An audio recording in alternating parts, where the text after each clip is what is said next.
We're now going to move on to the forum. As I mentioned earlier, there are some papers and pens on your table. If you'd like to ask any questions, please feel free to write them down, and members of our secretariat will be around to collect it.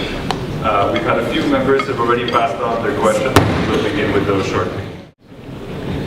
So, Mr. Senator, we've had a few questions that were already given to us earlier, and I'd like to start with those. So, on the first one, on the Foreign Ships Co-Loading Act, which was sponsored by you, this law allows foreign ships carrying imported cargo and cargoes to be exported out of the country to dock in multiple ports. Can we not allow those foreign ships to also accept domestic cargo for those ports?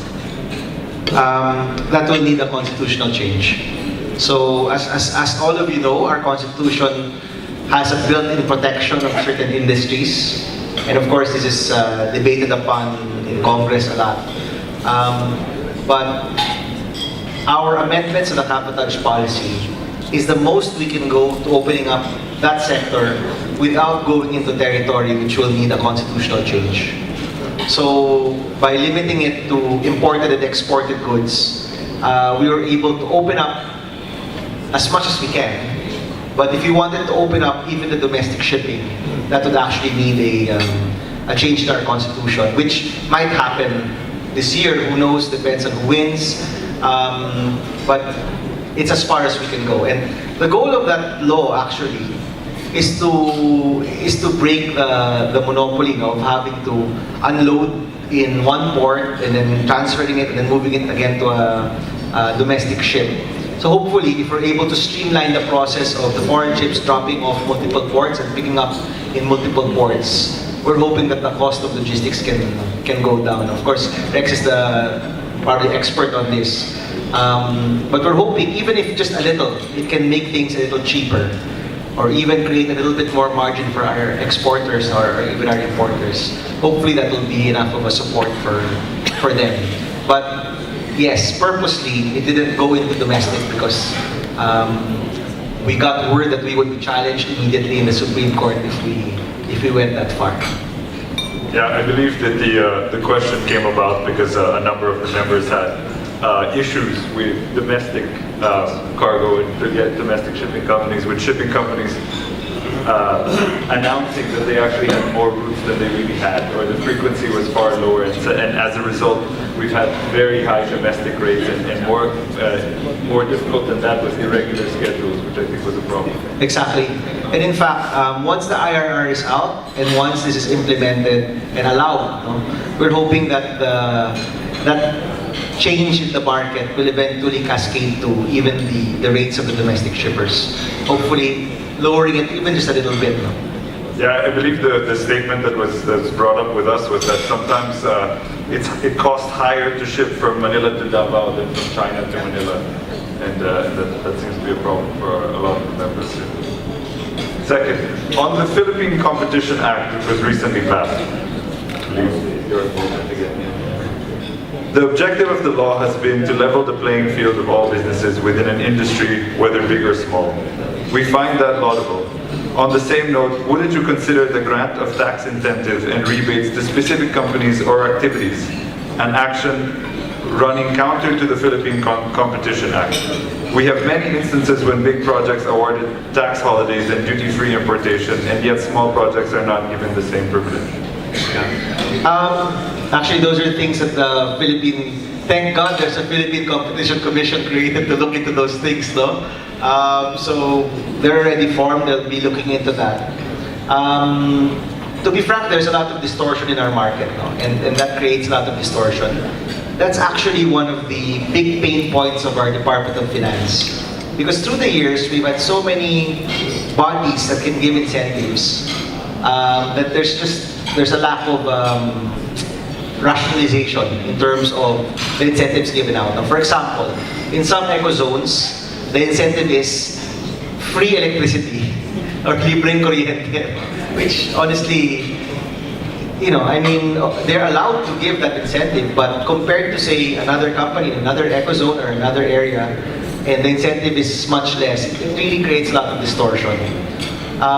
So one of the laws that were passed, although it's not my law, this is the TIMTA, or the tax incentive Management Transparency Act, which sort of tries to create that listing of what these incentives are with the goal of eventually rationalizing them. Now, my take is that if there are standards, we have to meet those standards. If there are things which are out of those standards, usually there might be something fishy about it, to be frank. But if those standards are clear from the start, anything within those standards should be fair game. But if there are incentives given which are out of those standards, then as we all know, that is when things which are untoward probably have happened. And this administration is still trying to clean up a lot of those things. No?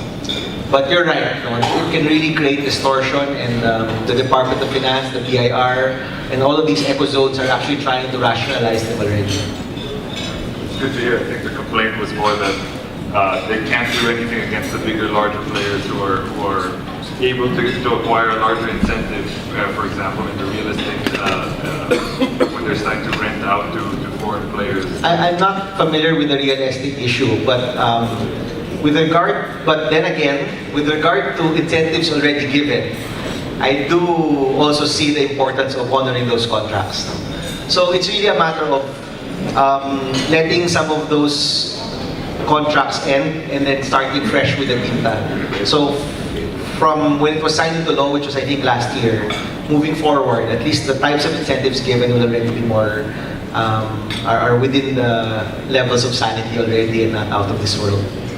About finding a middle ground amongst all the different tax zones.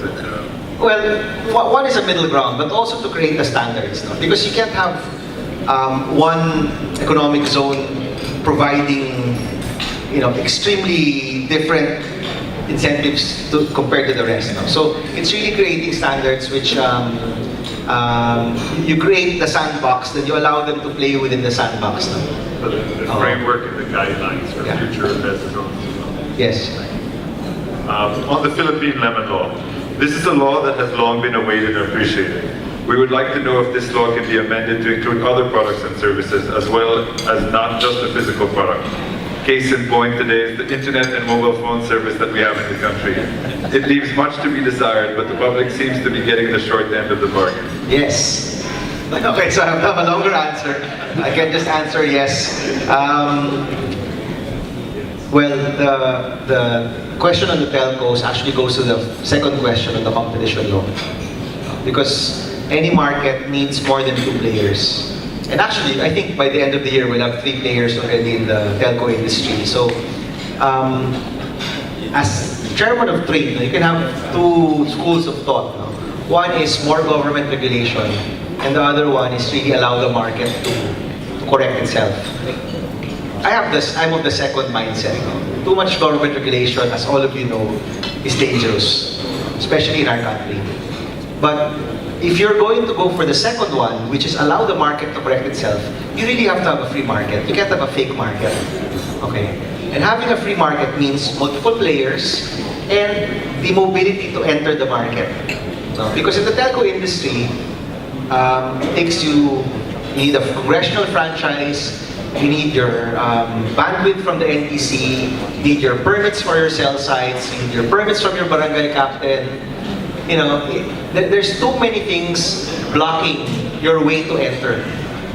So if we are going to look at that second school of thought and say, we allow the market to happen, we allow competition to do its thing and lower prices, increase quality, then you look at what are the obstacles to actually allowing players to come in. Then you have what we call barriers to entry, which of course is outlawed also by our Competition Act. So you really, for me, the telco question goes back to very, very basic competition issues. Are there barriers to entry? Can players freely invest or not? And if they can, is the market actually able to correct itself? So meaning, are these players able to compete for our peso? If they're able to compete for our peso, prices will go down and quality will go up. I think all the businessmen know this. No? That's basic. But if you don't allow players to come in, or there are reasons for players not coming in which are not good reasons or bad reasons, then we have a problem. No?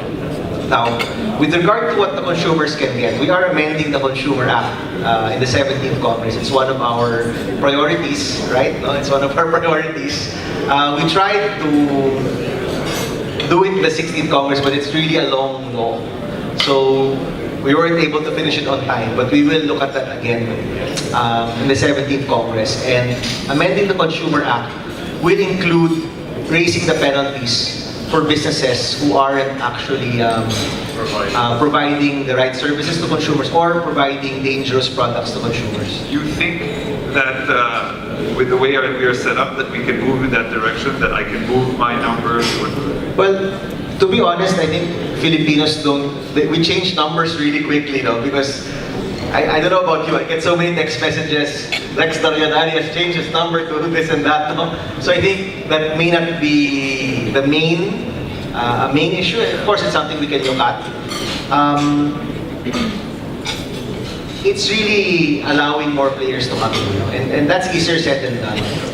And when you look at the whole infrastructure, you can cut it up into multiple parts of the chain as well.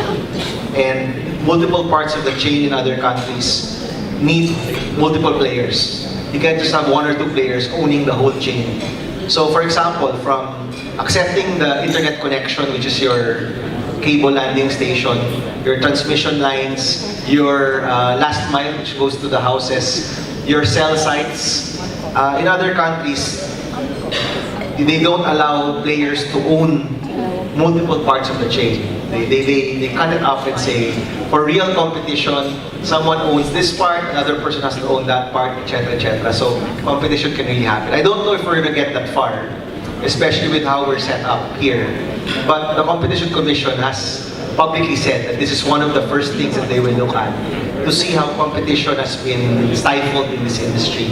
Now, on the other hand, you've had countries like Japan, even the US, which have Korea, where government invested in their internet infrastructure.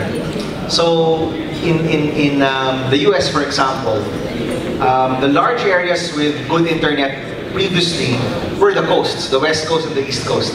The middle part, the US government actually spent for cabling a lot of the middle area of the US. And then they got the telcos to rent from them.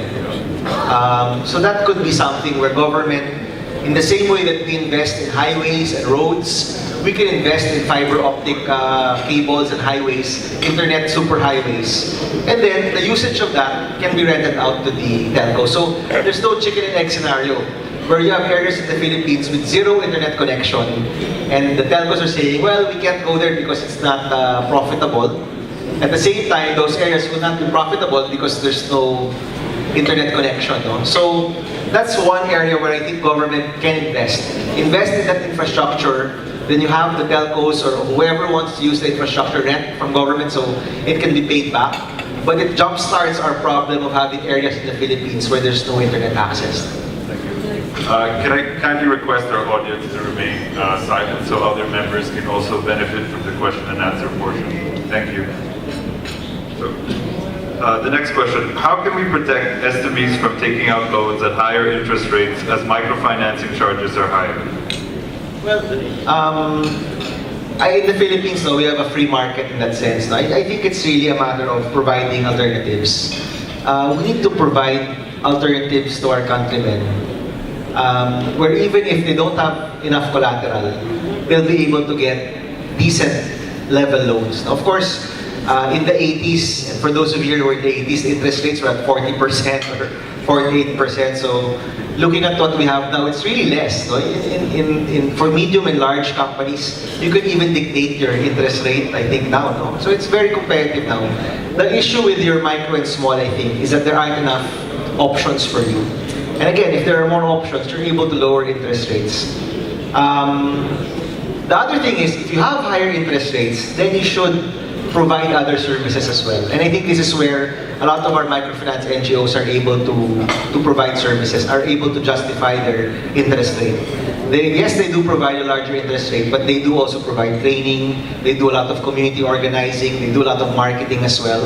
And I think in that way, you're sulit pa rin, no, the interest rate. No? But if you're only providing purely financial services and you're providing a really high rate, then I think at some point, as we push these lower interest rate options, you might actually be putting yourself out of the market eventually.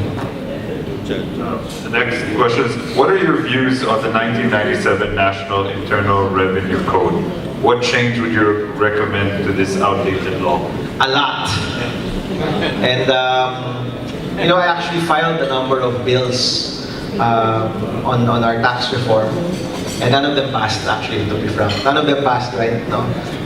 We filed a bill which will re-bracket income tax. No? Our income tax figures are from 1997. I think I was still in college in 1997. And in 1997, to earn, I think it's 40,000 pesos per month. My brother, who was already working at that time, said, earning 40,000 pesos per month in 1997, you're probably vice president of a bank already. He was in the banking industry. Now, we have call center agents who are earning 40,000 pesos per month. So our income brackets have not adjusted through the years. So we get to 32% at a much faster rate than in 1997 when that law was crafted. So the problem is we haven't adjusted, no? And that's just one, to readjust our bracketing of our income tax rates. I had another one which actually finally stated that those earning below minimum wage are tax-free. Because you have, in some areas, you have your BIR going after your sari-sari stores and going after your farmers, which I think is crazy and insane. No? And of course, they'll say, well, there's nothing in our law that says you can't go after your farmers and your sari-sari stores in terms of taxes. So I think that's crazy. So there are a lot of things we need to correct. One of the laws that, or one of the bills we want to file next Congress, and we're working with TMAC on this, Tax Management Association, is to finally get a better set of policies for your SMEs and your taxation. Because your cost of compliance is so high, your time spent on paying your taxes is so much, that for your SMEs, it's easier just to put in the wrong numbers or to fudge your numbers. No? So we want to create a situation where you don't need an accountant and a lawyer to pay the right taxes if you're an SME. If you're a multinational, please hire a lawyer and an accountant. You probably have one in-house already, or you have someone on the data. If you're an SME, you shouldn't be forced, quotation marks, to hire an accountant and a lawyer just to do your taxes. You should be able to compute it on your own with certainty on how much you will pay it at a convenient time, and be done with it. No?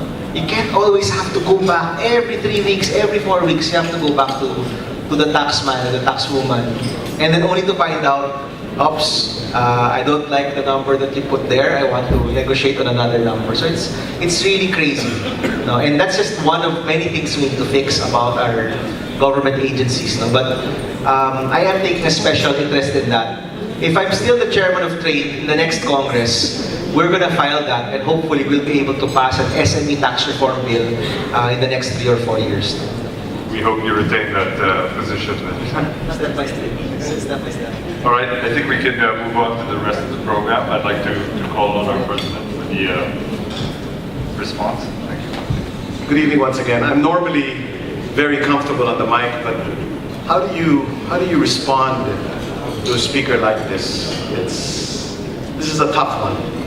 Anyway, thank you, sir. You are truly inspiring. I've been a member of this chamber since I graduated in 1991, and never have I experienced such a speaker. Maraming salamat po. Okay, I would like to address two things. The good senator mentioned that the SME is the key to the growth of this country, into achieving inclusive growth. However, unfortunately, it is the SME also that has the most amount of problems. And we are truly looking forward to working with you. And as I mentioned earlier in my speech, please do count on us. One thing that I picked up today, as far as your Go Negosyo Centers, are the 3 M's. Money, as far as the Indians are concerned, Indians always find ways to find the money. Indians are also not going to have a problem as far as the market is concerned, because we're known to sell hybrid freezers in Alaska and in the North Pole. Our Chinese friends in China will tell you that when an Indian walks into a factory in China, it's always a no contest situation. However, the one area that I believe that we as SMEs and businessmen in the Philippines lack is our ability to mentor.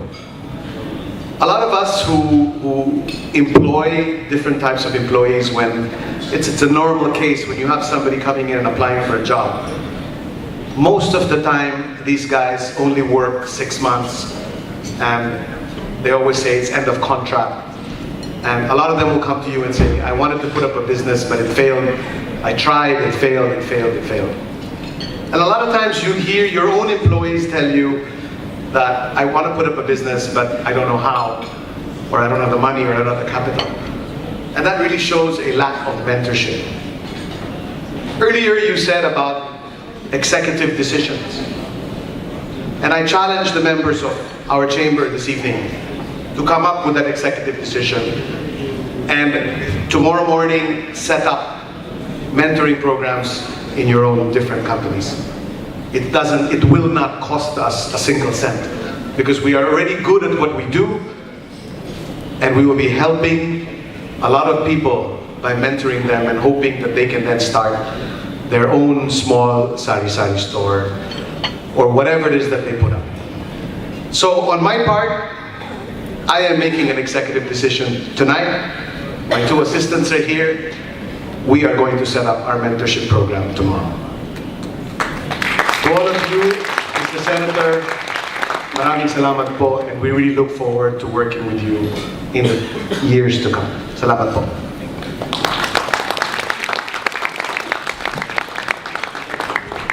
I would now like to request our president to present the plaque. And I'll also call on our secretary, Mr. Ravi Samtani, to do the honors. We will be following this by the induction of the new board. The Federation of Indian Chambers of Commerce Philippines Incorporated presents this plaque of appreciation to Honorable Paolo Benigno Bam Aquino IV, Senator, 16th Congress of the Republic of the Philippines, in sincere appreciation of his unwavering commitment and dedication to empowering the youth and the poor through access to opportunities and crucial support systems, and his programs to help micro, small, medium enterprises through access to microfinance and other development programs. In recognition of his exemplary accomplishments in the Senate, as reflected in the passage of laws that have contributed to the improvement of the business environment and opening of opportunities to the youth and entrepreneurs, and in sincere appreciation and gratitude for his presence as guest of honor and inducting officer at the General Membership Meeting of the Federation of Indian Chambers of Commerce, Philippines Incorporated, given this 8th day of March 2016 at the Marriott Hotel Manila, Pasay City. Signed, Rex Darianani, President, and yours truly as Corporate Secretary.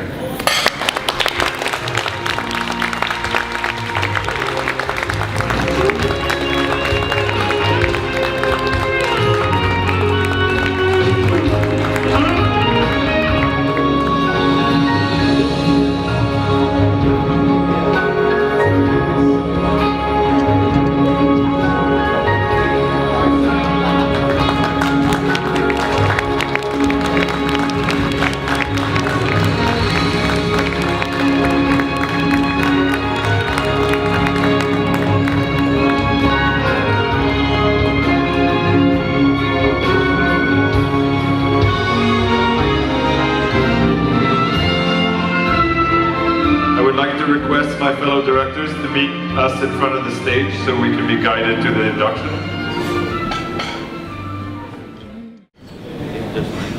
Right, may I ask the board to raise their right hand and repeat after me. I state your name. a member of the Federation of Indian Chambers of Commerce, after having been elected to the position of stated position, do hereby solemnly pledge that I will faithfully and conscientiously perform my duties and responsibilities to the best of my ability and judgment.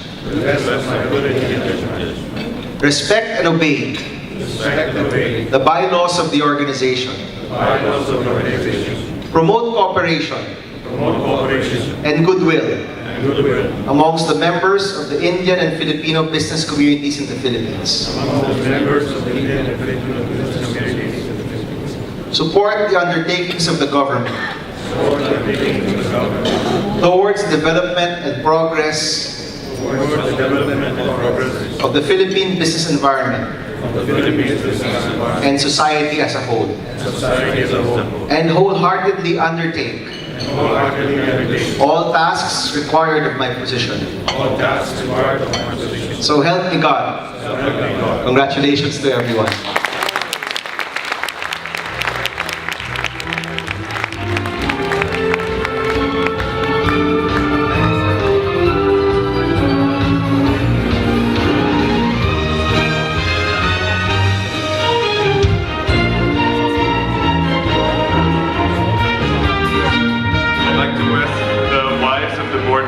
Join us after this for the next photo.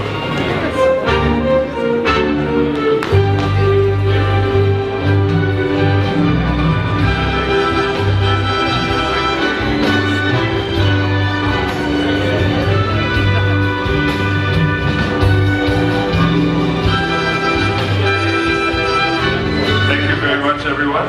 Last but not the least, we have the induction to our new members. And leading this introduction would be fellow director, Mr. Balraj. We all put our copies. Raise your right hands. Repeat after me. Pledge of members. I state your name. Of state your name. Being inducted as a member of the Federation of Indian Chamber of Commerce, Philippines, Inc.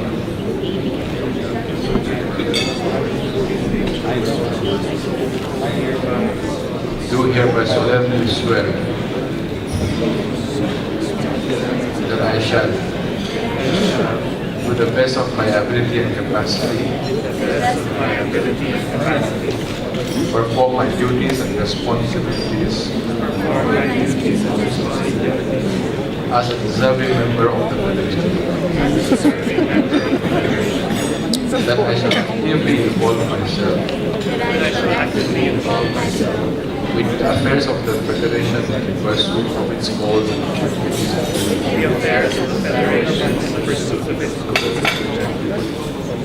That I shall undertake my business activities and or profession as a law-abiding member of society and conduct my affairs with fair play and ethical practice as my guiding principle. That I shall at all times promote goodwill, understanding, and cooperation between the Philippine and Indian communities. That I shall keep the interests of the Federation first and foremost.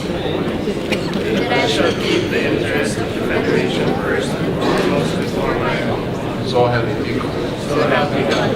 Welcome, new members. Congratulations and thank you very much, Your Excellency. May I request the new members to join His Excellency and President Rex for a quick photo op.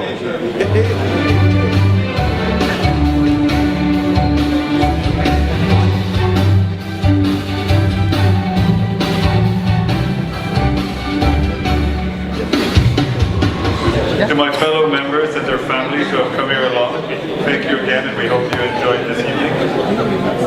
Lastly, I would like to end by thanking the Secretariat, our board, and the entire management of the Marriott.